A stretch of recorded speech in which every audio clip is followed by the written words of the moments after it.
the scene for tonight's game. Brooklyn, the home of the Nets, in a fine Eastern Conference battle at the Barclays Center. And now we take a brief check at the matchups. Our starting five for both teams. And guys, what are we going to be looking for in this one from Iman Shumpert? Well, Shumpert's one of the best athletes in the league. And that's saying something. These are the best athletes in the world out here, Kevin. But at 6'5" and 220, he's got the strength and quickness to really be an elite defender. Yeah, strength and quickness for sure. You see that in his steals number, Steve. The offense is still a work in progress, certainly, but he is already a very, very good perimeter defender. Only one game away from New York here. The Knicks will be back home for the next one. Well, compared to last season, you'd have to say the start to this season has not been quite what you'd expect. They hope to improve their record with the win tonight, certainly. I guarantee you the adrenaline is already flowing for both sides. And this means a little bit more to these players than just any game. And, Steve, it means more to the fans, too. We've got an electric atmosphere in here, just like it always is when these two teams get together. Now, here is Bargnani. Pass to Chandler.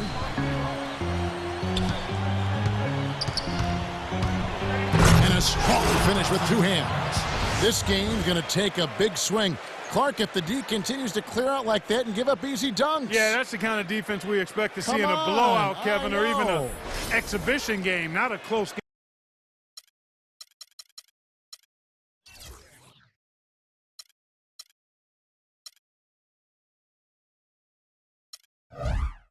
game like this. Look how frustrated Steve is over here. Well, you know what, come on, I just like that he didn't choose to just lay it up there. I mean, he threw it down with force.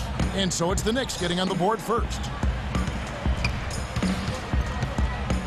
Right side, Williams. 6 to shoot. Here's Garnett. And a foul called on the shot. Got him on the way up that time, so he'll shoot 2 right here. And we've got an update here, so let's check in with Damon Bruce, who's standing by.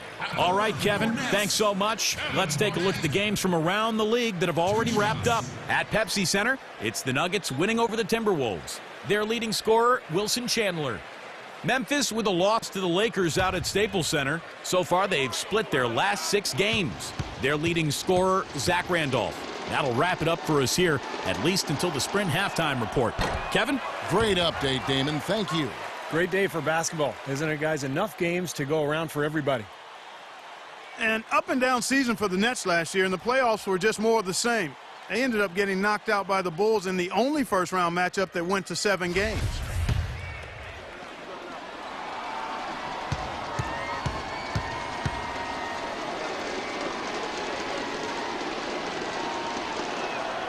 And he's good on the second.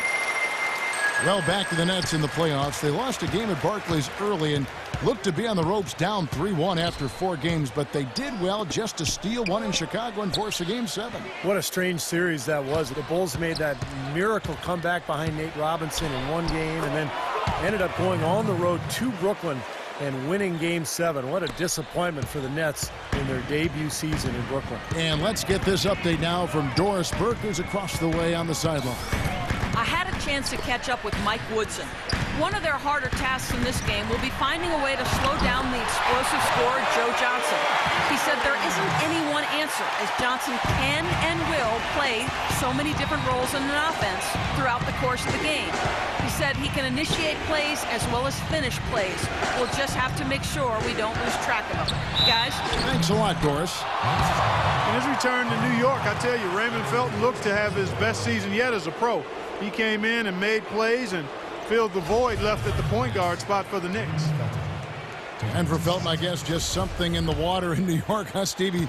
He's played his best basketball in the big city. Yeah, he had a good run there several years back before he was traded to Denver as part of that Carmelo Anthony trade. And now that he's back in New York, Felton once again having a terrific impact on that team. Both free throws good from Felton. Well, head coach Jason Kidd, that's a phrase I didn't expect to hear this quickly, but Kidd wasted no time. Only a matter of weeks after he announced his retirement as a player, he was named the head coach of the Brooklyn Nets. And it's going to be interesting to see the transition. Kidd, obviously, great basketball IQ, so well respected as a person in the league. I think it's just a matter of time before he really finds his footing and becomes an excellent coach. And the call will be against Darren Williams. That is his first foul of the game.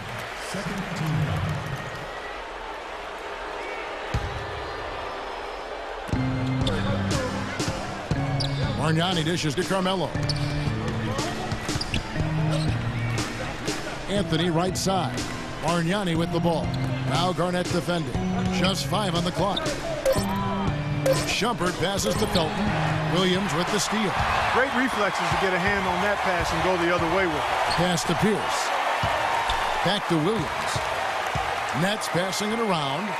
Here's Lopez. Good. Great play by Williams to set it up. And back to Coach Jason Kidd, Clark, a rookie at the coaching profession, but one of the most intelligent and skilled point guards over his 19 years in the NBA. Yeah, always respected as a leader, and his basketball IQ off the chart. So I think he's one of the few guys that could go right from playing to being a successful head coach.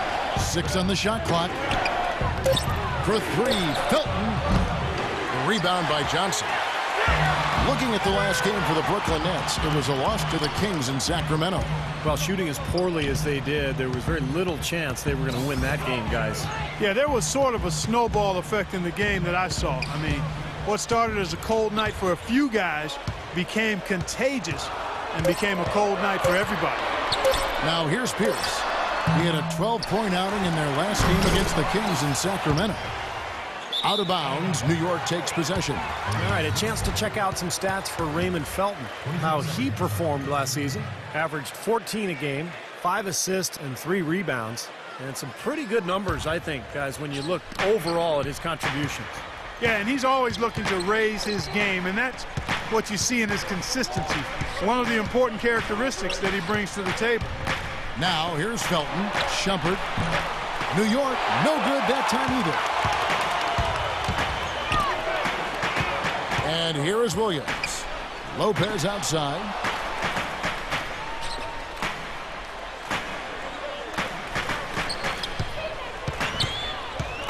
Back to Williams. Right side, Williams. He drains it as the shot clock ticks down. Williams has got his first 2 points of the night. For the New York Knicks, they come in off the loss to the Rockets. Well, they were in foul trouble throughout that game, guys, and made things awfully hard on themselves as a result. Yeah, it forced them to go much deeper into their rotation than they would have liked to, and that's always tough. And a new group in for the Knicks. Stoudemire's checked in for Chandler. World Peace comes in for Bargnani. J.R. Smith's checked in for Shumpert. And it's Udrich in for Raymond Felton. 43 seconds left in the first quarter of the game. And Stoudemire slams it in. Boy, he is such a ridiculous dunker. High riser, no doubt about it. Well, we've come to expect plays like that from him. And still, they never get old to watch. The Nets with the lead. Terry outside. The feed to Johnson. And he converts the layup. Johnson's got his second bucket. I'll tell you what, the post play has been rock solid right off the bat. Well, that's the key to basketball. Get the ball inside, into the paint, either with a pass or with penetration. Shot and game clock separated by 5. And Udrich kicks to Smith. That's collected by Blatch. Some rugged defense there against one of the stronger finishers in the game. And